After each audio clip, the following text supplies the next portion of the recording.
Oftentimes what the research suggests is that the implicit biases that we hold towards different groups tend to predict behaviors that we may not be aware that we're doing. So if I ask someone explicitly how they feel about a group, just here's a paper, pencil, how do you feel about this group? Rate a group. For example, if you're going to be interacting with a tattooed individual, we'll use that as an example. If I just ask you to rate on a scale of 1 to 7, 7 being very positive, 1 maybe being more negative, what that explicit attitude tends to predict is what you say. So things that are a little more controllable. I can think about the words I want to use, and that's what I'm going to say to an applicant.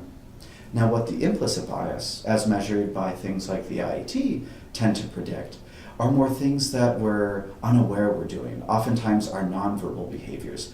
So the degree to which I hold higher implicit bias towards an applicant, like a tattooed applicant, I may be saying all the right things because explicitly I view them positively, but if I have high implicit bias, my nonverbals are going to be more predictive. So I'm going to be a little more closed off. My legs will be folded. I'll be looking away while I talk to them. So I'm saying all the right things, but that applicant is going to pick up on these things and be like, why is this person acting so weird right now?